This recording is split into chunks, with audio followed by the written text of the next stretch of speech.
Yeah. over towards him at all. Okay, Keep it in. Okay, you said it would stay down. Oh, yeah. Especially when he's I talking. just want to make, well, we're going to Yep. keep it down. Yeah, I'll keep it down. I'll keep it down. When we do questions, the only time I'm gonna have it out. Okay, yeah. Okay.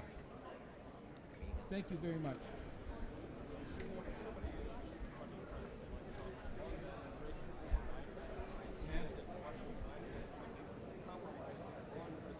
Well, you'll come around this way. I'll get over here. Once we start, you can come here. Okay? Don't move around too much.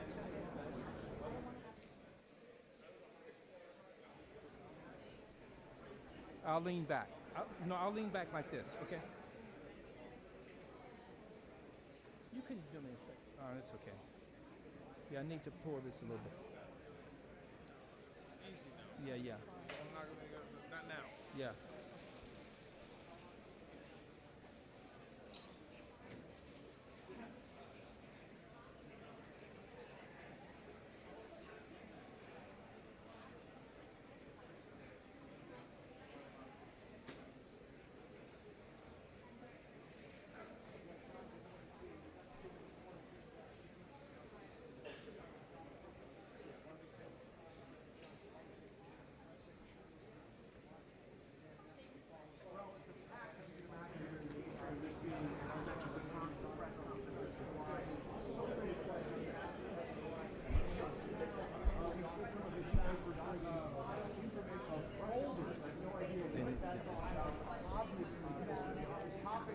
Yeah, Tony.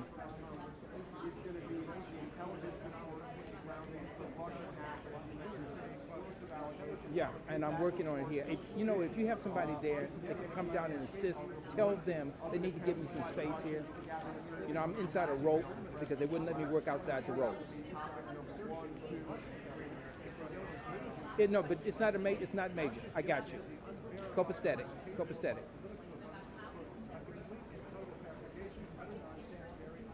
So ladies, here's the deal.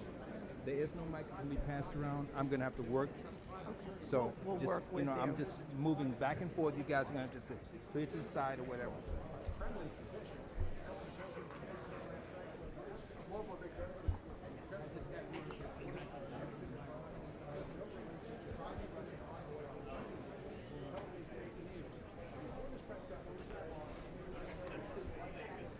So they're not gonna be moving the microphone, but I will be working this off. So just let me know when I'm okay.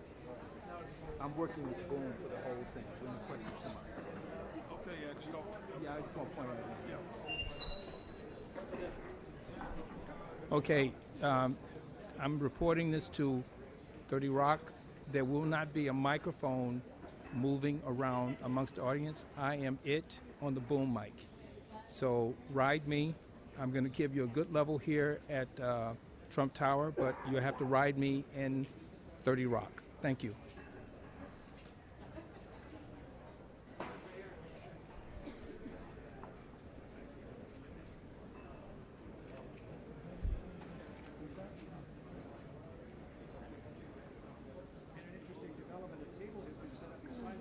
No, I'm never going to come in front of you. Which way would he come in? Over there? He's coming in behind you here.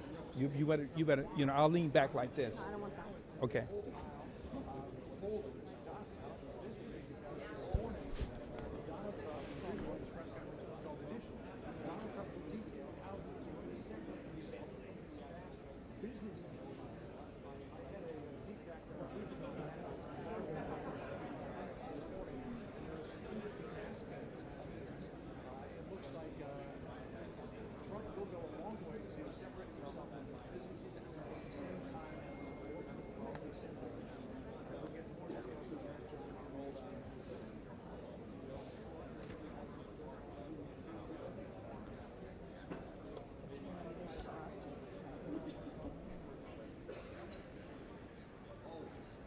Everything's good there, right? Okay.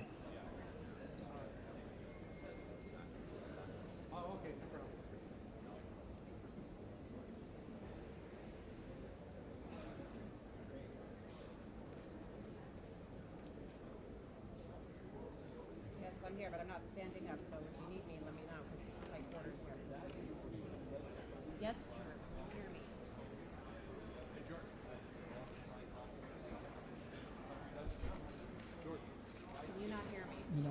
passing the mic. You're not passing the mic. Okay. So I'm it. Okay, I got you.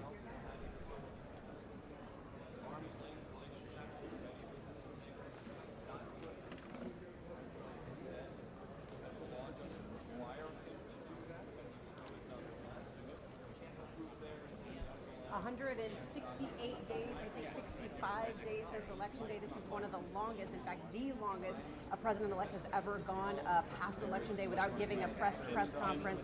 George, I don't know if you can hear me, but we are expecting Donald Trump to be out here any minute now. And of course, as John Carl said, these folders that just appeared right next to the podium, everybody in here speculating as to what these might be.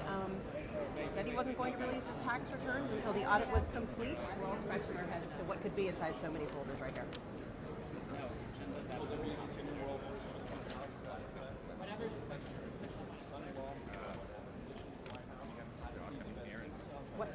What happened, guys? I need...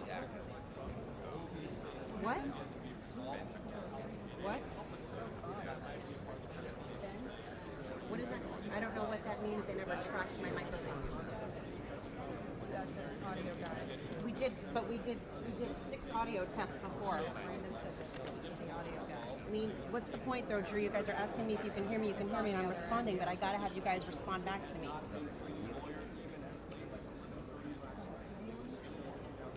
I know. Okay, but when you say, just for future reference, when you get in my ear and you say, Cecilia, can you hear me? And I say yes, you gotta make sure. And I say, can you hear me? I need you to respond back to me and let me know that you can hear me, because then we have a problem.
He's the nicest guy I've ever met. I think we must supposed to stand, I think. Yeah. Oh, he's the president.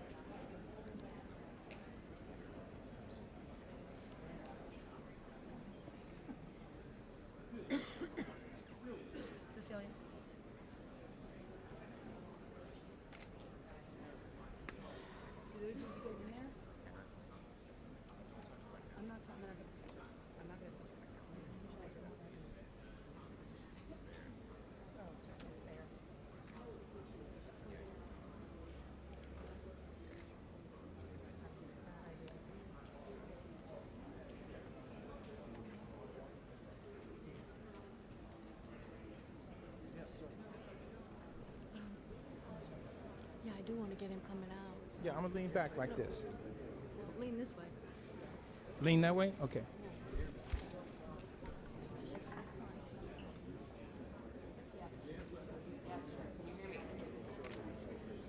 Rudy Giuliani is walking out.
This is not a traditional cabinet, George. You have people with vast business interests. You have several billionaires, very complicated disclosure forms, and these hearings have been delayed. What transition sources have said is that they fully intend to have their disclosure forms done before the hearing started. This was a big issue for the Democrats. By the way, George, we expect President-elect Trump to be arriving any moment now. Over here to the side, we see several of his top aides. You mentioned Stephen Bannon, also Jared Kushner, his son-in-law, also Kellyanne Conway, Rudy Giuliani. We expect him down here any minute. One of the things that he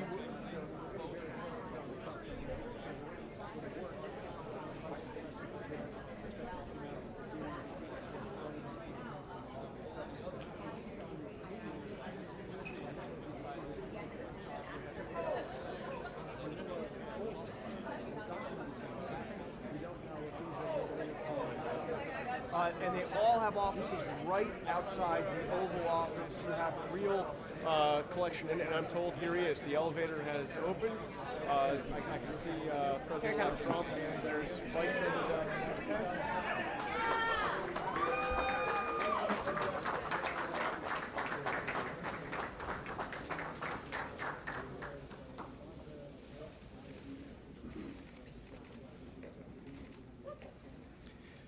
Good morning. Thank you for being here. We are now 9 days away from the inauguration of the next President and Vice President of the United States.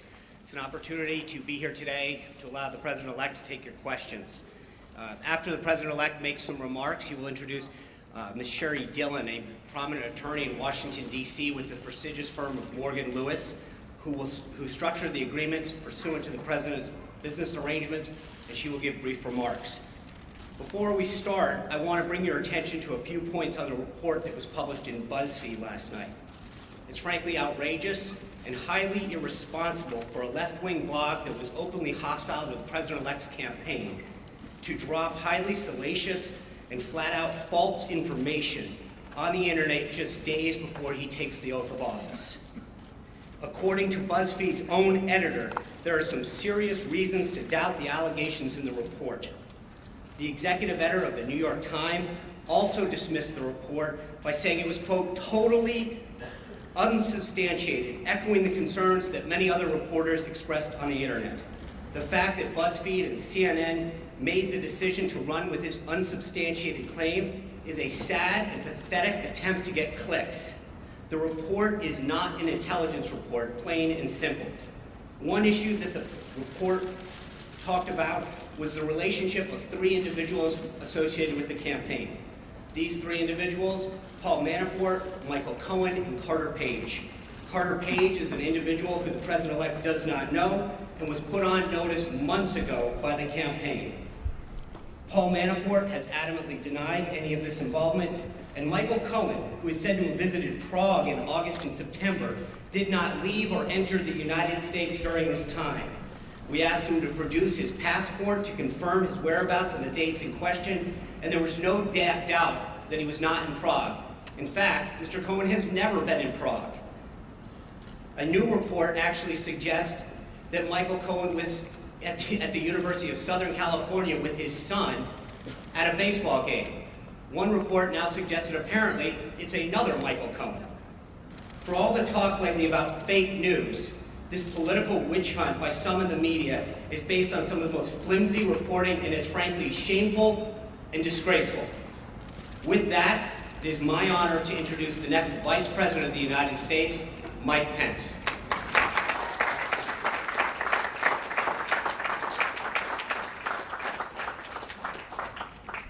We are 9 days away from the inauguration of the 45th President of the United States of America.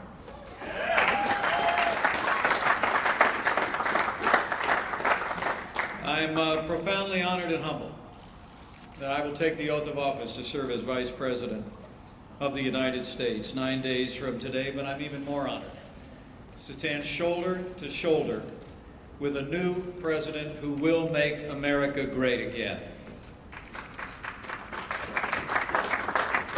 Now, the president-elect's leadership and his energy during the campaign was impressive, but as the chairman of the transition effort, I can assure the American people that his energy and his vision during the course of this transition has been even more inspiring. To see the way he has brought together men and women of extraordinary capability at a historic pace in this cabinet.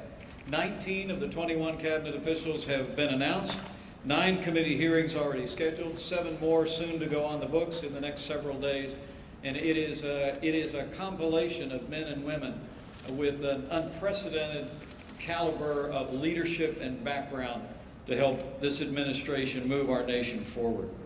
Perhaps that's why there's been such a concerted effort by some in the mainstream media to delegitimize this election and to demean our incoming administration. You know, I have long been a supporter of a free and independent press, and I always will be. But with freedom comes responsibility. And the irresponsible decision of a few news organizations to run with a false and unsubstantiated report when most news organizations resisted the temptation to propagate this fake news can only be attributed to media bias, an attempt to demean the president-elect and our incoming administration, and the American people are sick and tired of it.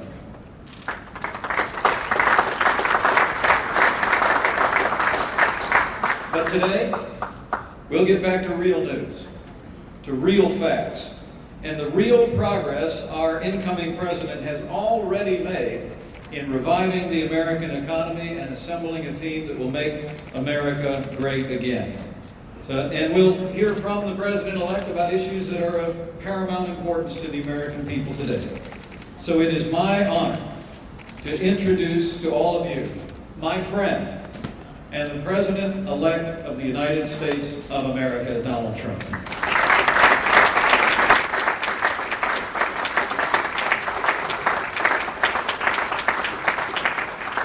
Thank you very much. It's very familiar territory, news conferences, because we used to give them on a almost daily basis. I think we probably maybe won the nomination because of news conferences, and it's good to be with you. We stopped giving them because we were getting quite a bit of inaccurate news, but I do have to say that, and I must say that I want to thank a lot of the news organizations here today, because they looked at that nonsense that was released by maybe the intelligence agencies. Who knows? But maybe the intelligence agencies, which would be a tremendous blot on their record if they in fact did that. A tremendous blot. Because a thing like that should have never been written, it should never have been had, and it should certainly never have been released. But I want to thank a lot of the news organizations, for some of whom have not treated me very well over the years. A couple in particular, and they came out so strongly against that fake news and the fact that it was written about by primarily one group and one television station. So I just want to compliment many of the people in the room. I have great respect for the news and great respect for freedom of the press and all of that, but I will tell you there were some news organizations, with all that was just said, that were so professional, so incredibly professional, that I've just gone up a notch as to what I think. Okay? All right. We've had some great news over the last couple of weeks. I've been quite active, I guess you could say, in an economic way for the country. A lot of car companies are going to be moving in. We have other companies. Big news is going to be announced over the next couple of weeks about companies that are going to be building in the Midwest. You saw it yesterday, Fiat, Chrysler, big factory going to be built in this country as opposed to another country. Ford just announced that they stopped plans for a $1 billion plant in Mexico, and they're going to be moving into Michigan and expanding very substantially an existing plant. I appreciate that from Ford. I appreciate it very much from Fiat Chrysler. I hope that General Motors will be following, and I think they will be. I think a lot of people will be following. I think a lot of industries are going to be coming back. We have to get our drug industry coming back. Our drug industry has been disastrous. They're leaving left and right. They supply our drugs, but they don't make them here to a large extent.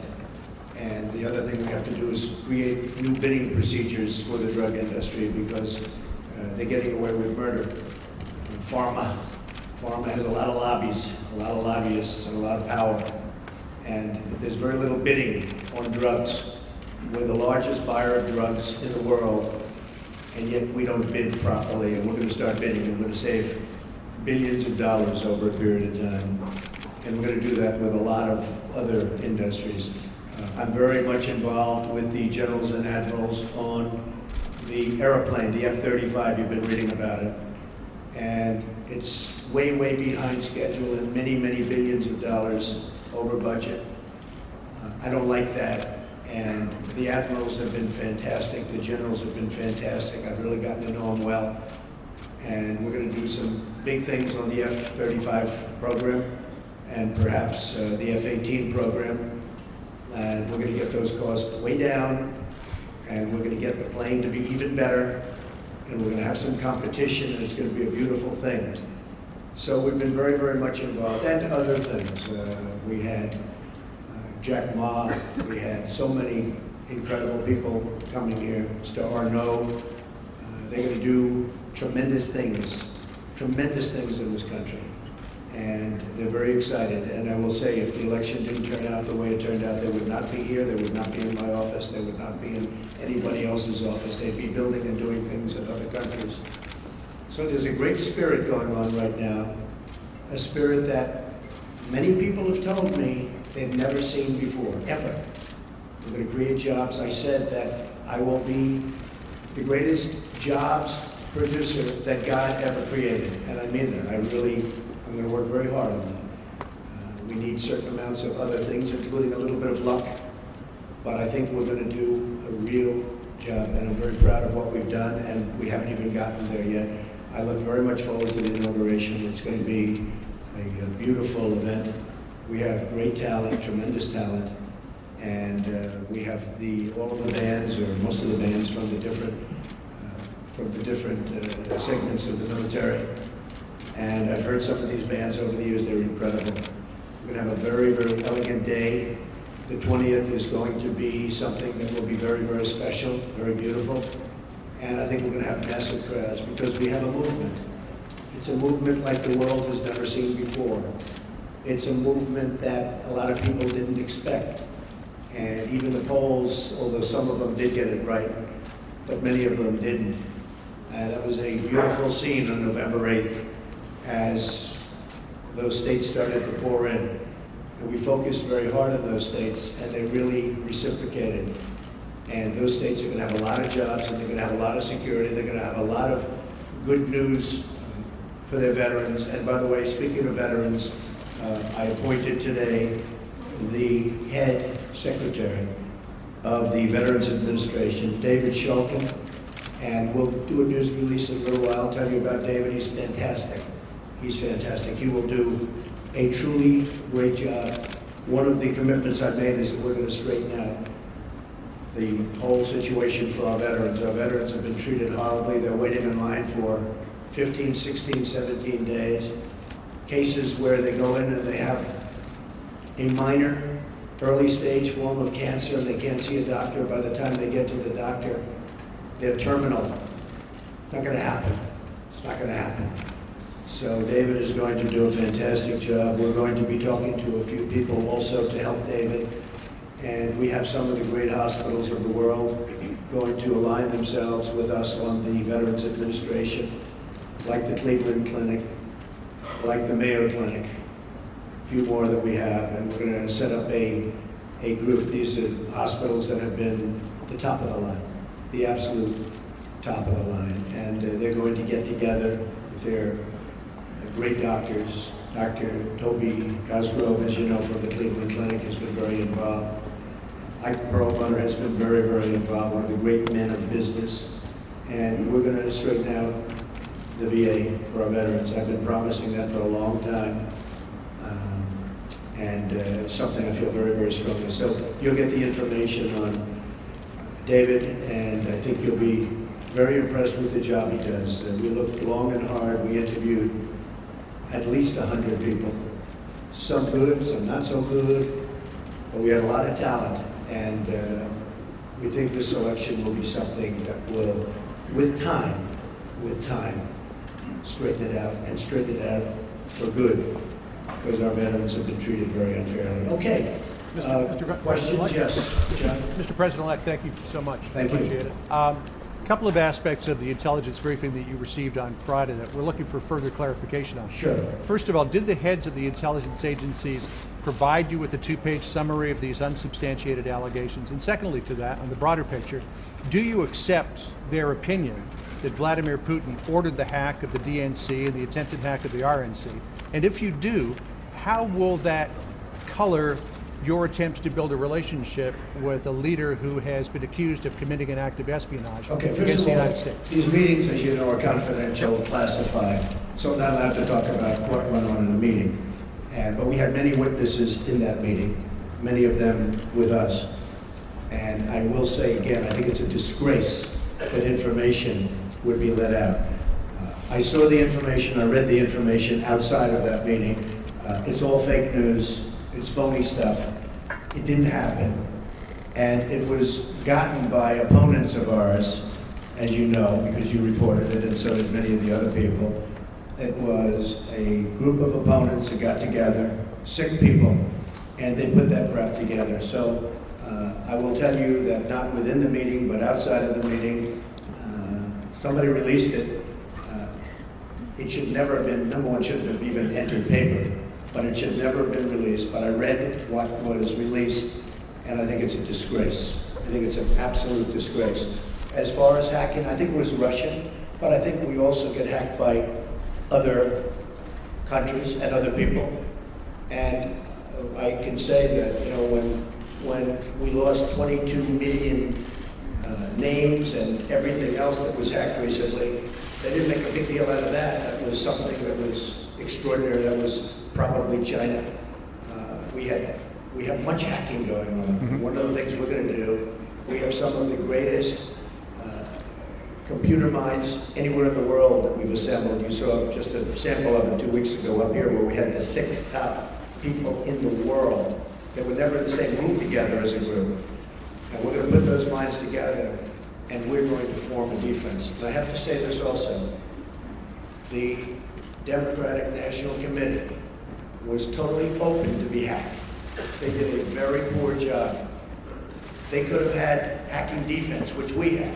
And I will give Reince Priebus credit, because when Reince saw what was happening in the world and with this country, he went out and went to various firms and ordered a very, very strong hacking defense. And they tried to hack the Republican National Committee, and they were unable to break through. We have to do that for our country. It's very important. And just to the last part of that question, when I said, how could all of this potentially color your attempts to build a better relationship with President Putin? Well, you know, President Putin and Russia put out a statement today that this fake news was indeed fake news. They said it totally never happened. Now, somebody would say, oh, of course he's going to say that. I respected the fact that he said that. And I'll be honest, I think if he did have something, they would have released it. They would have been glad to release it. I think, frankly, had they broken into the Republican National Committee, I think they would have released it, just like they did about Hillary and all of the horrible things that her people, like Mr. Podesta, said about her. I mean, what he said about her was horrible.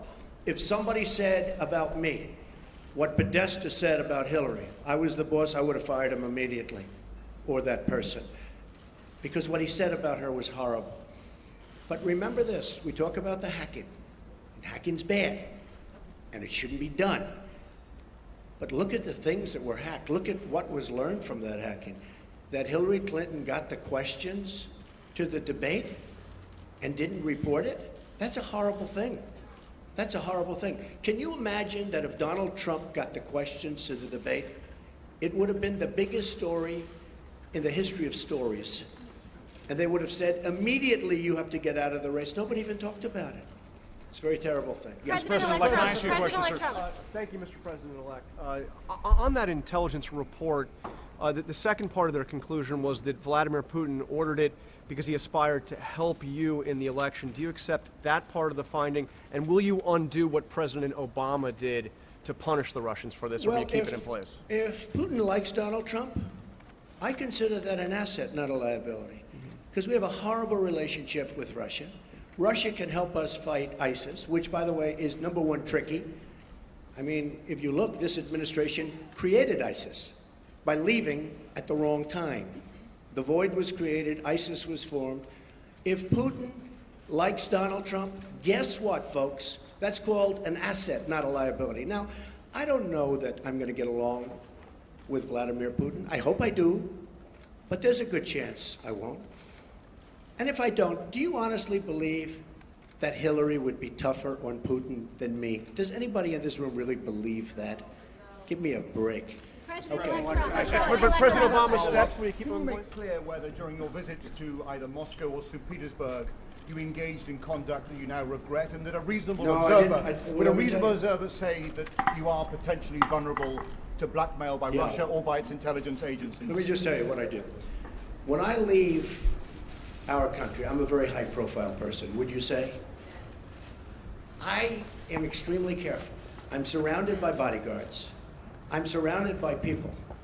And I always tell them, anywhere, but I always tell them, if I'm leaving this country, be very careful, because in your hotel rooms, and no matter where you go, you're going to probably have cameras. I'm not referring just to Russia, but I would certainly put them in that category. And number one, I hope you're going to be good anyway.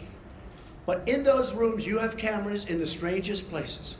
Cameras that are so small with modern technology, you can't see them and you won't know. You better be careful, or you'll be watching yourself on nightly television. I tell this to people all the time. I was in Russia years ago with the Miss Universe contest, which did very well. Moscow, the Moscow area, did very, very well. And I told many people, be careful, because you don't want to see yourself on television. Cameras all over the place. And again, not just Russia, all over. Does anyone really believe that story? I'm also very much of a germaphobe, by the way. Believe me. One more question, sir. About how you plan to disentangle yourself from your business, but first, I have to follow up on some of these Russia remarks. Based on your comments here today, do you believe the hacking was justified? Does Russia have any leverage over you, financial or otherwise? And if not, will you release your tax returns to prove it? So I tweeted out that I have no dealings with Russia. I have no deals in Russia. I have no deals that could happen in Russia because we've stayed away. And I have no loans with Russia. As a real estate developer, I have very, very little debt. I have assets that are, and now people have found out how big the company is. I have very little debt, I have very low debt. but I have no loans with Russia at all. And I thought that was important to put in. I certified that. So I have no deals, I have no loans, and I have no dealings. We could make deals in Russia very easily if we wanted to. I just don't want to because I think that would be a conflict. So I have no loans, no dealings, and no current pending deals. Now I have to say one other thing. Over the weekend, I was offered $2 billion to do a deal in Dubai with a very, very, very amazing man, great developer from the Middle East, Hussein Damak, a friend of mine, great guy, and was offered $2 billion to do a deal in Dubai, number of deals. And I turned it down. I didn't have to turn it down, because as you know, I have a no conflict situation because I'm president, which is, I didn't know about that until about 3 months ago, but it's a nice thing to have. But I don't want to take advantage of something. I have something that others don't have. Vice President Pence also has it. I don't think he'll need it. I have a feeling he's not going to need it. But I have a no conflict of interest provision as president. It was many, many years old. This is for presidents, because they don't want presidents getting, I understand, they don't want presidents getting tangled up in minutiae. They want a president to run the country. So I could actually run my business. I could actually run my business and run government at the same time. I don't like the way that looks, but I would be able to do that if I wanted to. I'd be the only one that would be able to do that. You can't do that in any other capacity. But as a president, I could run the Trump Organization, great company, and I could run the company, the country. I do a very good job, but I don't want to do that. Now, all of these papers that you see here, yes, go ahead. I just wanted to follow up on that before we get to the conflicts. Do you believe the hacking was justified, and will you release your tax returns to prove what you're saying about no deals in Russia? Well, not releasing tax returns because, as you know, they're under audit. But every president since the 70s has had a required audit from the IRS. The last 6 have released him. But as president, sir, as you're taking office. You know, the only one that cares about my tax returns are the reporters. You don't think the American public is concerned about that? No, I don't think so. I want them. Do you believe the when hacking? I became president. No, I don't think they care at all. I don't think they care at all. I think you care. I think you care. First of all, you learn very little from a tax return. What you should do is go down to federal elections and take a look at the numbers. And actually, people have learned a lot about my company, and now they realize my company is much bigger, much more powerful than they ever thought. We're in many, many countries, and I'm very proud of it. And what I'm going to be doing is my 2 sons, who are right here, Don and Eric, are going to be running the company. They are going to be running it in a very professional manner. They're not going to discuss it with me. Again, I don't have to do this. They're not going to discuss it with me. And with that, I'm going to bring up Sherry Dillon, and she's going to go, these papers are just some of the many documents that I've signed, turning over complete and total control to my son. Sir, can we ask you one more question on Russia, though, sir? Good morning.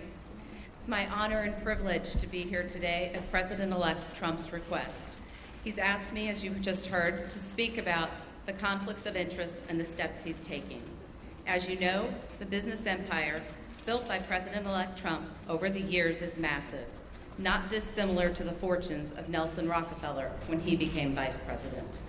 But at that time, no one was so concerned. President-elect Trump wants the American public to rest assured that all of his efforts are directed to pursuing the people's business and not his own. To that end, as he explained a few moments ago, he directed me and my colleagues at the law firm Morgan, Lewis & Bockius to design a structure for his business empire that would completely isolate him from the management of the company. He further instructed that we build in protections that will assure the American people the decisions he makes and the actions that he takes as president are for their benefit and not to support his financial interests. As he said, he's voluntarily taking this on. The conflicts of interest laws simply do not apply to the president or the vice president, and they are not required to separate themselves from their financial assets. The primary conflicts of interest statute, since some have questioned this, is Section 18 USC 208, and it's simply inapplicable by its terms. And this is not just our interpretation.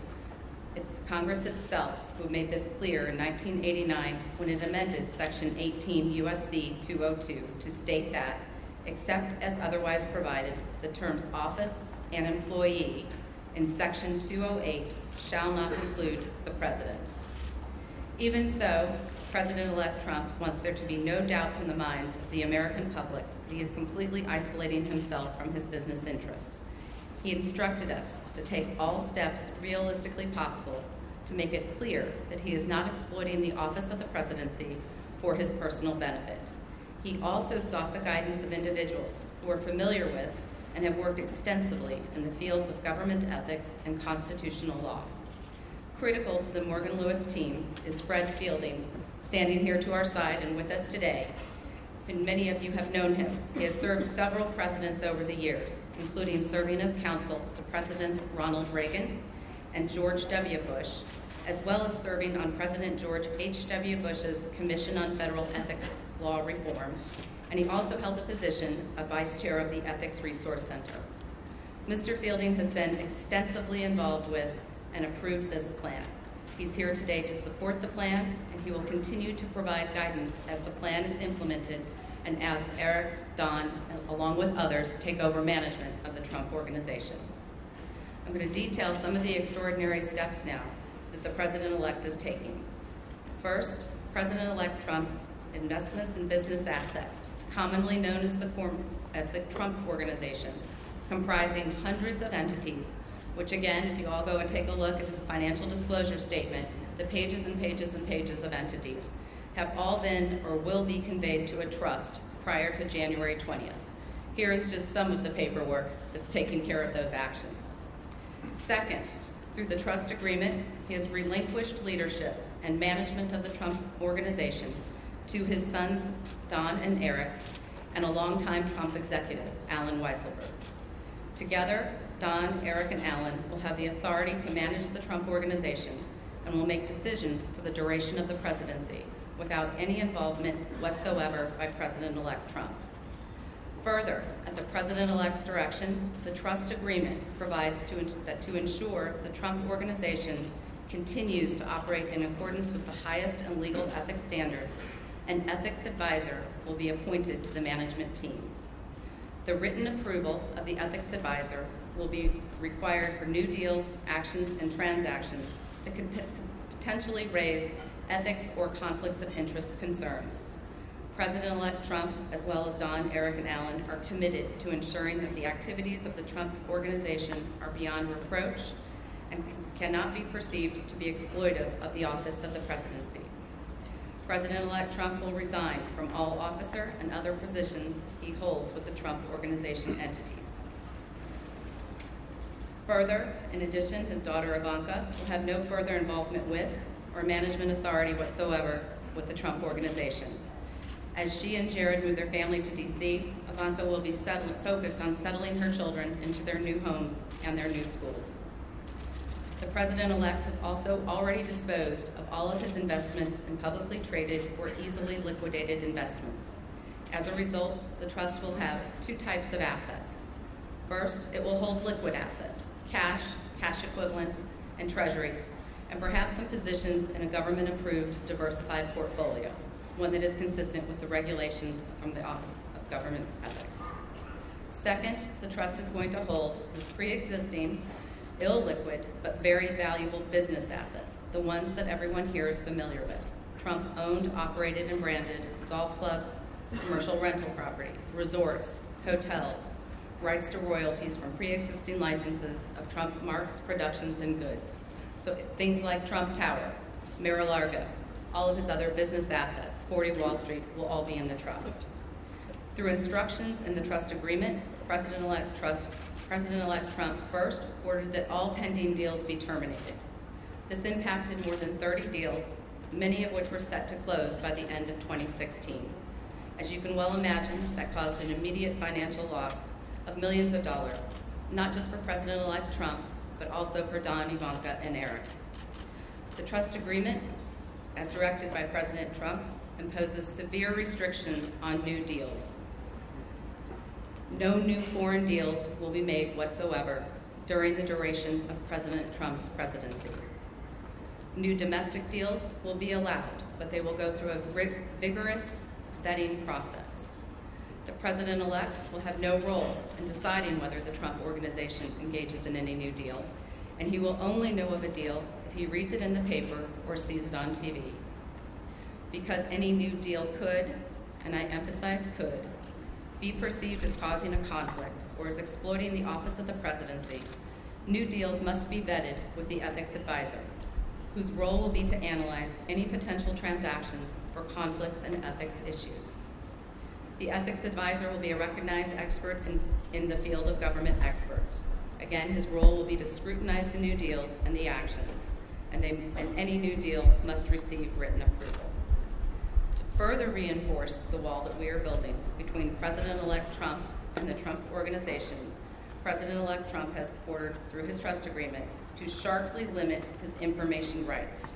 Reports will only be available and reflect profit and loss on the company as a whole.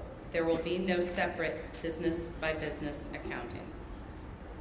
Another step that President-elect Trump has taken is he created a new position at the Trump Organization, the position of Chief Compliance Counsel, whose responsibility will be to ensure that the Trump businesses, again, are operating at the highest levels of integrity and not taking any actions that could be perceived as exploiting the office of the presidency.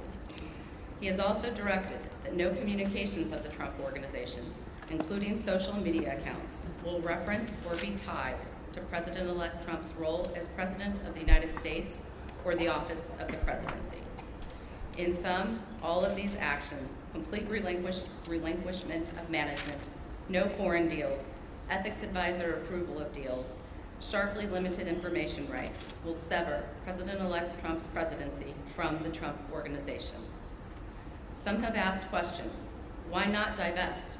Why not just sell everything? Form a blind trust. And I'd like to turn to addressing some of those questions now. Selling, first and foremost, would not eliminate possibilities of conflicts of interest. In fact, it would exacerbate them. The Trump brand is key to the value of the Trump Organization's assets.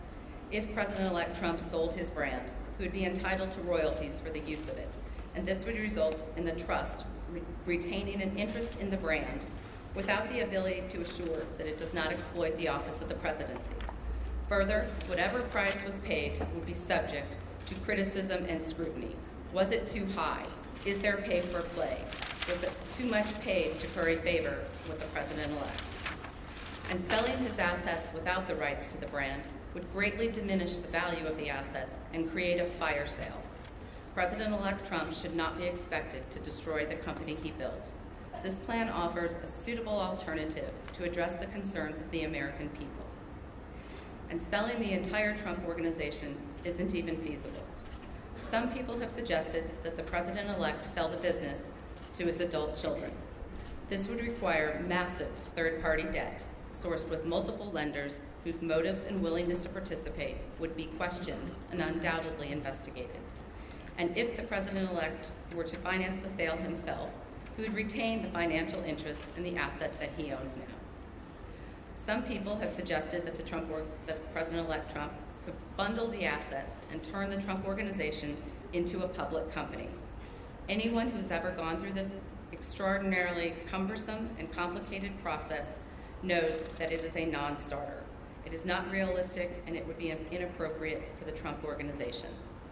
Some people have suggested a blind trust, but you cannot have a totally blind trust with operating businesses. President Trump can't unknow he owns Trump Tower, and the press will make sure that any new developments at the Trump Organization are well publicized. Further, it would be impossible to find an institutional trustee that would be competent to run the Trump Organization. The approach he is taking allows Don and Eric to preserve this great company and its iconic assets. And this approach is best from a conflicts and ethics perspective. It creates a complete separation from President-elect Trump and separates him and prevents him from participating in the business, imposes strict limits on what the trustees can do, and requires the assent of any ethics advisor to a new deal. I'm going to turn to one last topic today that has been of interest lately, called emoluments. That's a word I think we've all become familiar with and perhaps had not heard before. And we're going to describe some other actions the President-elect Trump is taking to avoid even the appearance of a conflict. Emoluments comes from the Constitution. The Constitution says officials may not accept gifts, titles of nobility, or emoluments from foreign governments with respect to their office, and that no benefit should be derived by holding an office. The so-called emoluments clause has never been interpreted, however, to apply to fair value exchanges that have absolutely nothing to do with an office holder. No one would have thought when the Constitution was written that paying your hotel bill was an emolument. Instead, it would have been thought of as a value for value exchange, not a gift, not a title, and not an emolument. But since President-elect Trump has been elected, some people want to define emoluments to cover routine business transactions, like paying for hotel rooms. They suggest that the Constitution prohibits the businesses from even arm's-length transactions that the President-elect has absolutely nothing to do with and isn't even aware of. These people are wrong. This is not what the Constitution says. Paying for a hotel room is not a gift or a present, and it has nothing to do with an office. It's not an emolument. The Constitution does not require President-elect Trump to do anything here. But just like with conflicts of interest, he wants to do more than what the Constitution requires. So President-elect Trump has decided, and we are announcing today, that he is going to voluntarily donate all profits from foreign government payments made to his hotels to the United States Treasury. This way, it is the American people who will profit. In sum, I and President-elect's other advisors at Morgan Lewis have determined the approach we've outlined today will avoid potential conflicts of interest or concerns regarding exploitation of the office of the presidency without imposing unnecessary and unreasonable losses on the President-elect and his family.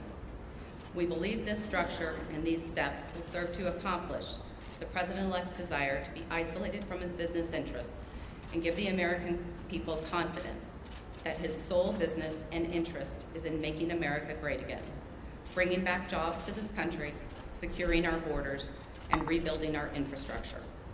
The American people were well aware of President-elect Trump's business empire and financial interests when they voted. Many people voted for him precisely because of his business success. President-elect Trump wants to bring this success to all Americans. Thank you. Mr. Trump.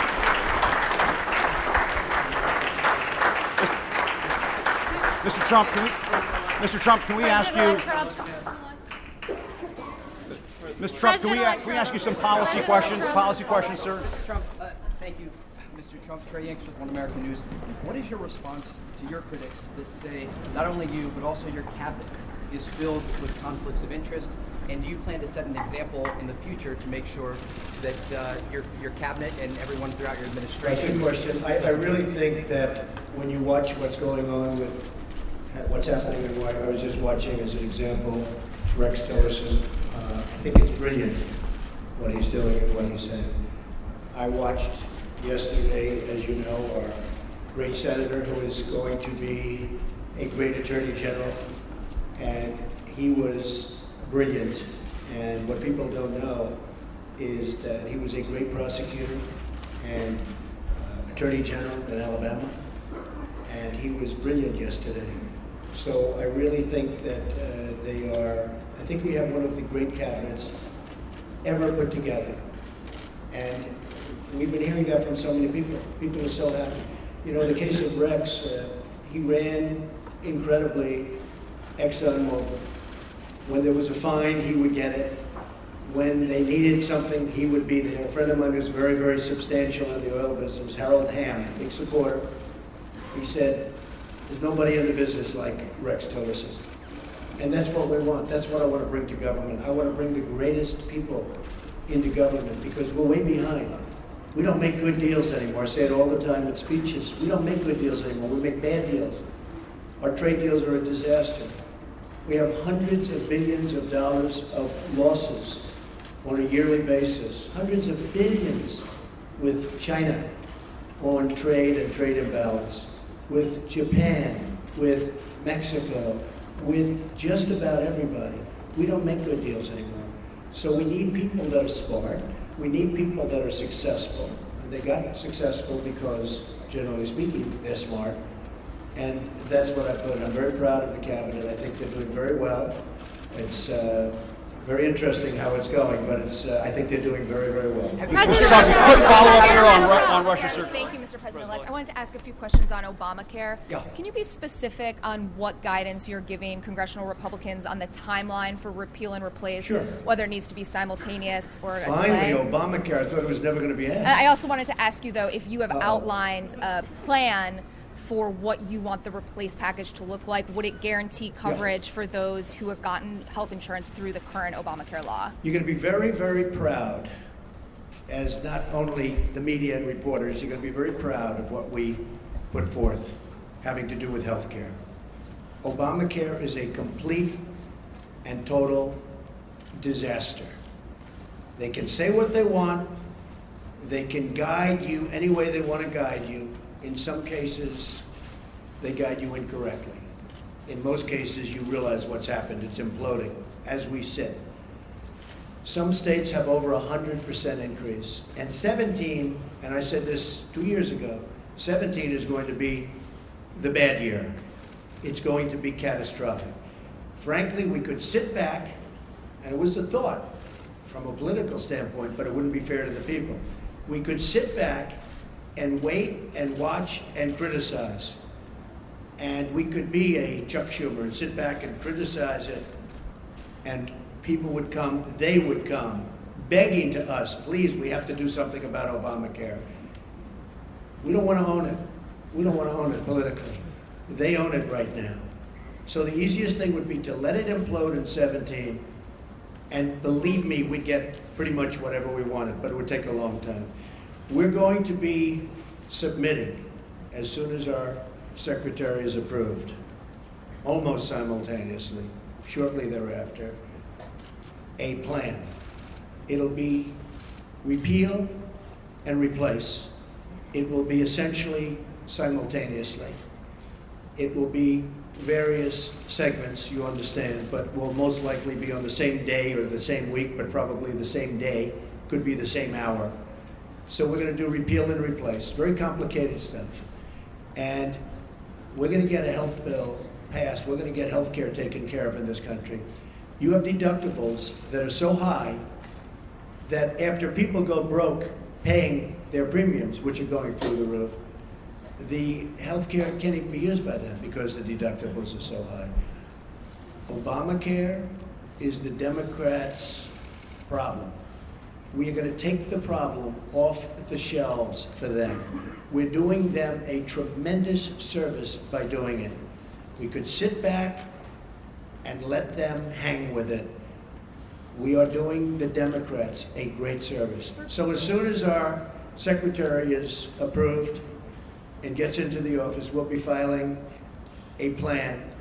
And it was actually pretty accurately reported today, the New York Times. And the plan will be repeal and replace Obamacare.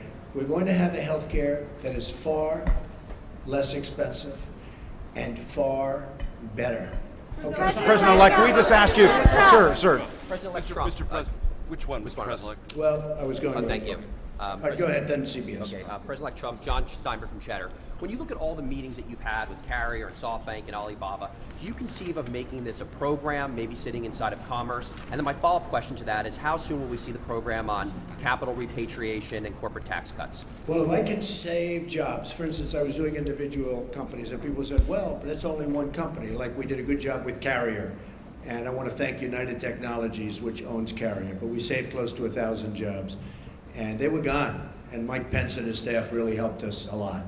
But those were that was a tough one because they announced a year and a half before that they were leaving. So it's always tough when they're building a plant. It's a little tougher than before they start or before they make an announcement. So I want to thank United Technologies. But we've been meeting with a lot of companies. But what really is happening is the word is now out that when you want to move your plant to Mexico or some other place, and you want to fire all of your workers from Michigan and Ohio and all these places that I won for good reason, it's not going to happen that way anymore. You want to move your plant, and you think, as an example, you're going to build that plant in Mexico, and you're going to make your air conditioners or your cars or whatever you're making, and you're going to sell it through what will be a very, very strong border, not a weak border like it is now. We don't even have a border. It's an open sieve. But you're going to sell through a very strong border. Not going to happen. You're going to pay a very large border tax. So if you want to move to another country, and if you want to fire all of our great American workers that got you there in the first place, you can move from Michigan to Tennessee and to North Carolina and South Carolina. You can move from South Carolina back to Michigan. You can do anywhere. You got a lot of states at play, a lot of competition. So it's not like, oh, gee, I'm taking the competition. We got a lot of places you can move. And I don't care, as long as it's within the United States, the borders of the United States. There will be a major border tax on these companies that are leaving and getting away with murder. And if our politicians had what it takes, they would have done this years ago, and you'd have millions more workers right now in the United States that are 96 million really wanting a job and they can't get. You know that story, the real number. That's the real number. So that's the way it is. Okay, go ahead. Mr. President-elect, I have a question about the Supreme Court and the border security, but I also want you to ask you about something you said on Twitter this morning. Are we living in Nazi Germany? What were you driving at there? Do you have a problem with the intelligence community? And on the Supreme Court, what's your timeline? You said a while ago you were down to 4. Have you conducted those interviews yet? What's your timeline for nominating? And on the border fence, it now appears clear U.S. taxpayers will have to pay for it up front. What is your plan to get Mexico to pay for it? I got it. You have any more? That's it. On the fence.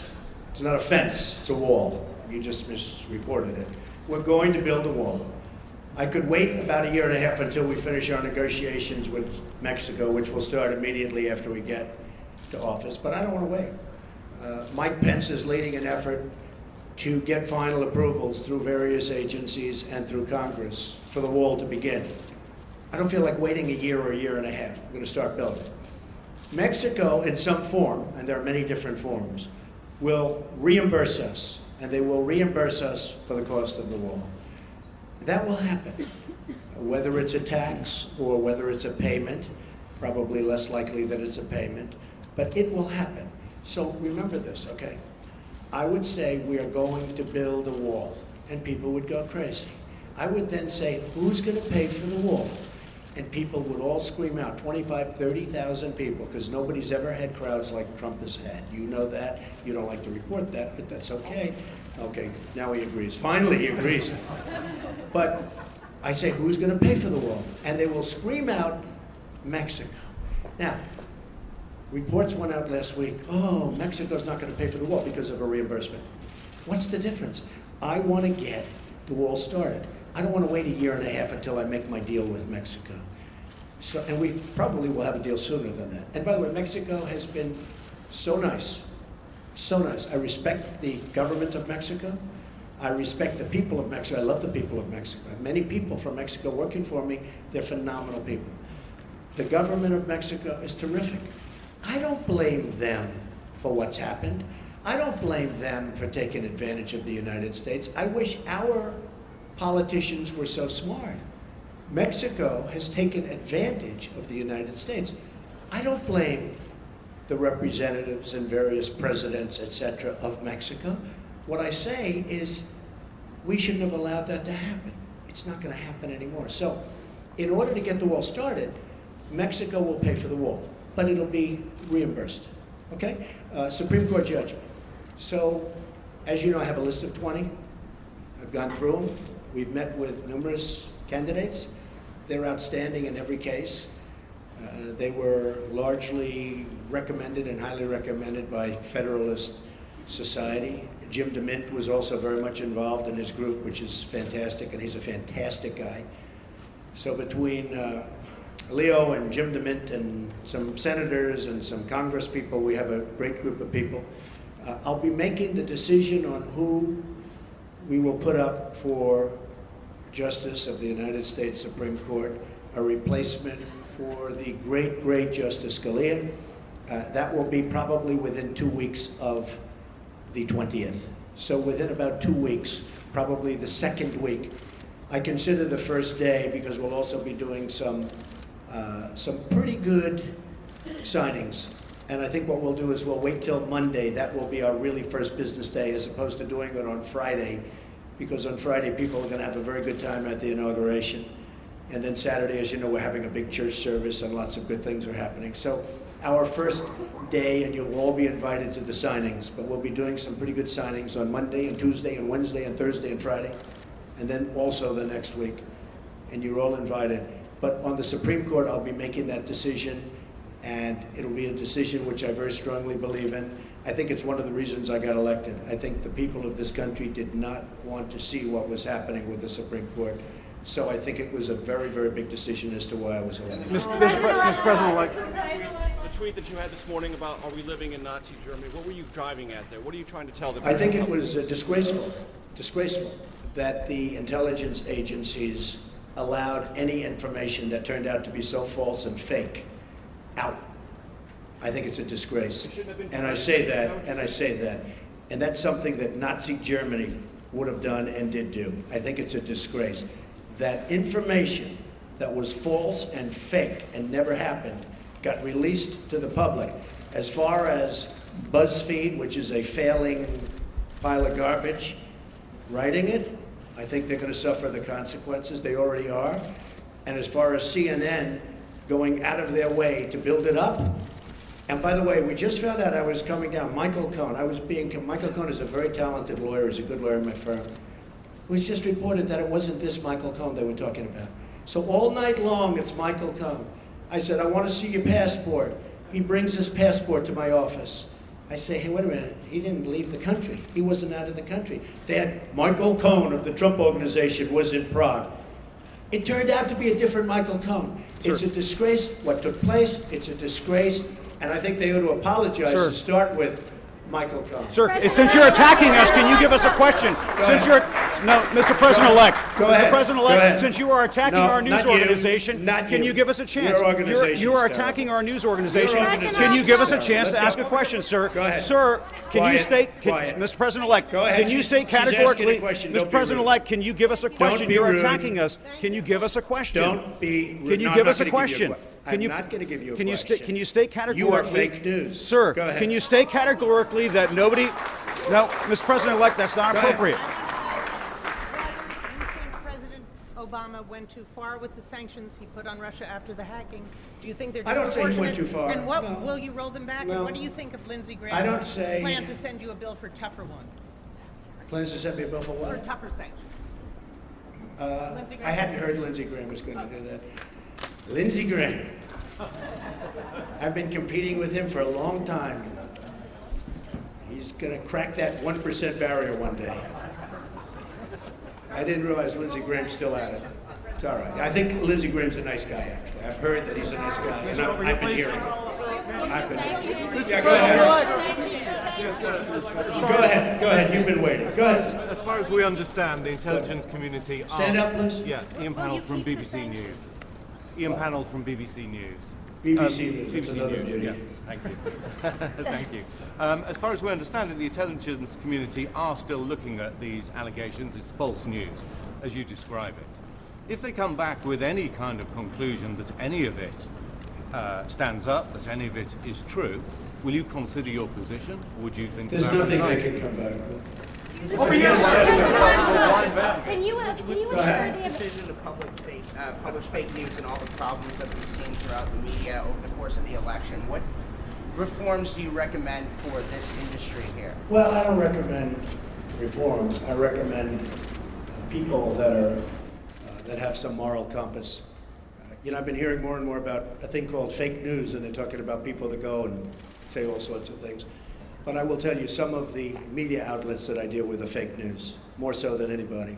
I could name them, but I won't bother. But you have a few sitting right in front of us.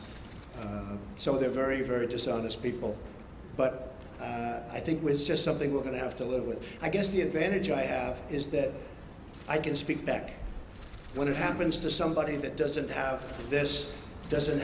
that kind of a megaphone, they can't speak back. It's a very sad thing. I've seen people destroyed. I've seen people absolutely destroyed.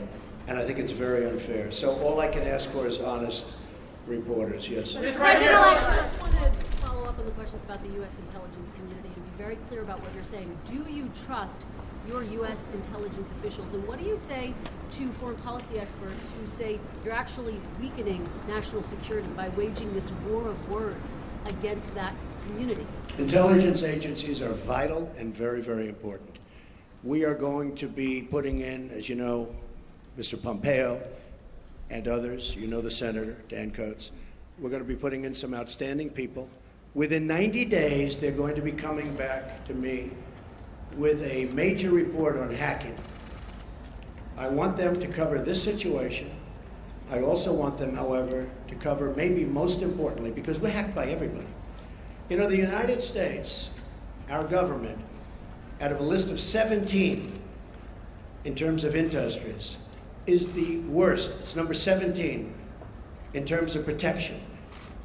If you look at the retail industry, if you look at the banking industry, various industries, out of 17 industries, they put this in the category of an industry, the United States is last in terms of protecting, let's say, hacking defense. Like we had a great hacking defense at the Republican National Committee. That's why we weren't hacked. By the way, we were told they were trying to hack us, but they weren't able to hack. And I think I get some credit because I told Reince, and Reince did a phenomenal job, but I said, I want strong hacking defense. The Democratic National Committee didn't do that. Maybe that's why the country runs so badly that way. But I will tell you, wait, let me finish. Within 90 days, we will be coming up with a major report on hacking defense. How do we stop this new phenomena, fairly new phenomena? Because the United States is hacked by everybody. That includes Russia and China and everybody. Everybody. Okay. President-elect Go ahead. Mr. President-elect, you said just now that you believe that Russia indeed was responsible for the hacking of the DNC and John Podesta's emails, etc. Well, Russia, but you know what? Could have been others also. But why did you spend weeks undermining the U.S. intelligence community before simply getting the facts and then making a public statement? Well, I think it's pretty sad when intelligence reports get leaked out to the press. I think it's pretty sad. First of all, it's illegal. You know, these are classified and certified meetings and reports. I'll tell you what does happen. I have many meetings with intelligence, and every time I meet, people are reading about it. Somebody's leaking it out. So then I said, maybe it's my office. Maybe my office. Because I have a lot of people, a lot of great people. Maybe it's them. And what I did is I said, I won't tell anybody. I'm going to have a meeting, and I won't tell anybody about my meeting with intelligence. And what happened is I had my meeting. Nobody knew, not even Rona, my executive assistant for years. She didn't know, I didn't tell her. Nobody knew.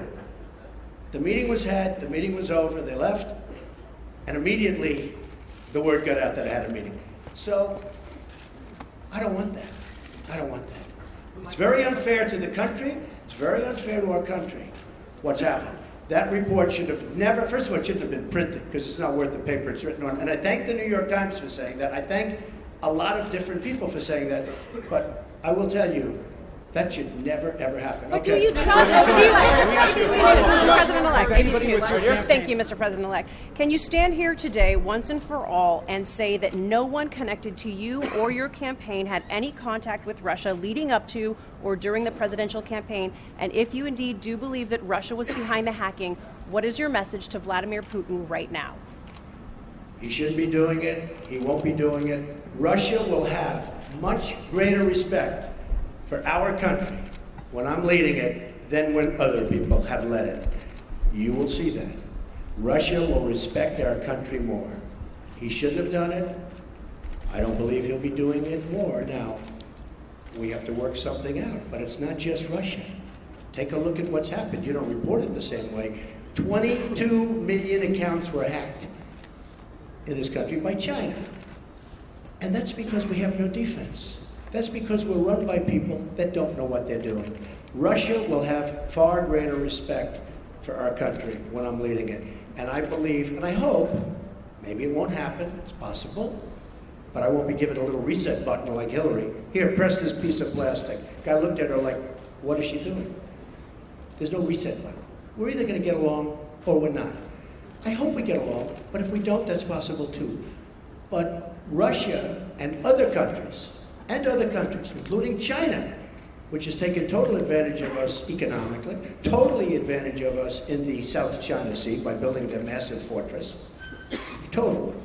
Russia, China, Japan, Mexico, all countries will respect us far more than they do under past administrations. And to my first question, I want to thank everybody so much. This is all, just so you understand, these papers, because I'm not sure that was explained properly, but these papers are all just a piece of the many, many companies that are being put into trust to be run by my two sons, and I hope at the end of 8 years I'll come back and I'll say, oh, you did a good job. Otherwise, if they do a bad job, I'll say, you're fired. Sir, you did not answer whether any of your associates were in contact with the Russians.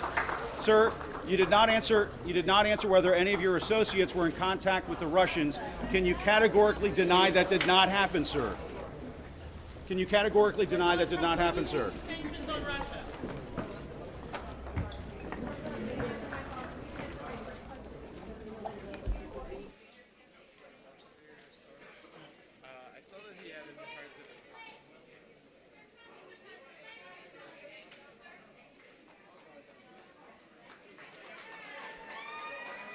That was over the line, buddy. Sean, he was attacking our news organization.